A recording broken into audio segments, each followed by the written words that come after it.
Welcome ulit sa iyo mga bata. So today, tayo ay magbabasa ng English kasama ng kaibigan ko, si Go. Hi. Ayan po ang kaibigan ko. So kami ay magbabasa ng English. So mamaya pa daw siya magbabasa dahil pinapanood niya lang yung mga videos ko. Dahil gusto niyo talaga sa videos ko, kaya pinapabasa ko na lang siya. Ito yung babasahin namin. Saka naman. This is Anna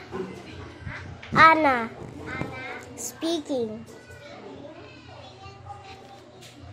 Declarative. Sabihin mo, declarative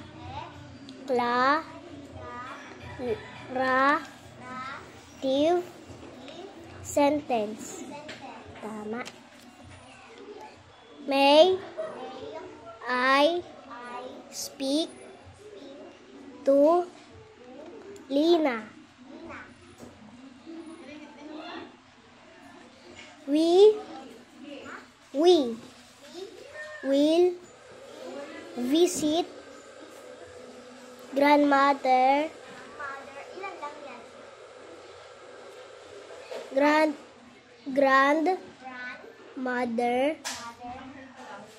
in Laguna. Would you like to go with us? Who will go with you in our trip? Galing ah. So yan, hindi lang siya marunong magbasa, konti lang. Kasi minsan lang siya marunong magbasa ng English, kaya wag niyo naman siya i-judge kasi grade 2 pa lang yan siya, tapos ako grade 3. Siyempre, tinatawag niya ako ate kasi ako ay 8 years old at saka ay 7 years old. Ate na din yan, guys. Kaya, tayo ay ulit magbabasa sa susunod. Kaya, tingnan natin kapag may alam ba siya sa mga ito.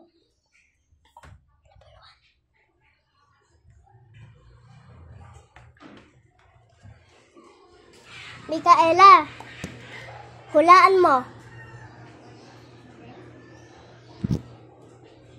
Alam niya talaga to, guys. Nagtanong pa talaga siya. Nagtanong pa talaga siya, guys. Hindi niya ata alam. Next, madali lang din to. Micaela!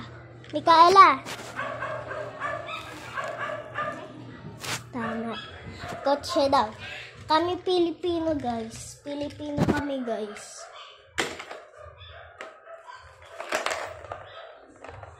Pilipino kami, guys. Ay, Tomek! Ano to? Tama, tali.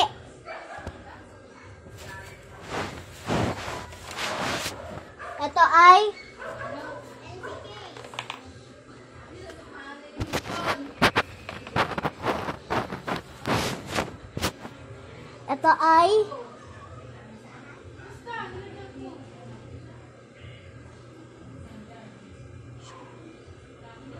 Sure. Ito ay plastic. Dali lang naman yung plastic eh. So guys, marami po siyang alam sa mga bagay. At saka ngayon, kailangan ko pa ito i-charge, guys. Kaso ayaw ko pa i-charge. Mamaya na ako mag-charge, guys. Kasi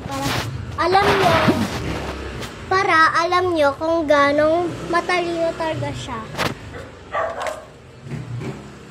Ano to?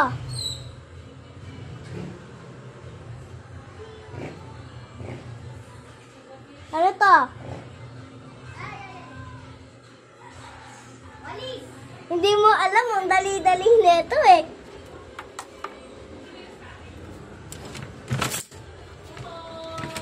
Nagawagi, ano nangyari dito?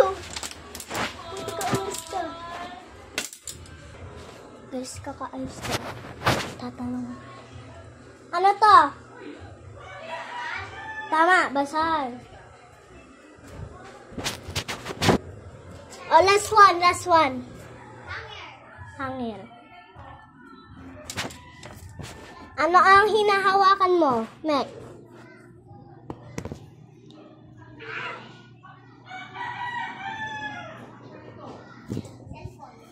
Tama. Ano ang nakikita mo nasa harapan? Anong tawag dyan?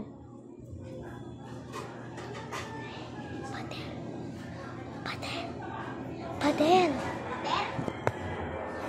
Kailangan pa sabihin yung sagot eh, no? So, yan guys. Milo tuloy. So, guys, yun lang. Kaya, sa susunod ulit, ciao!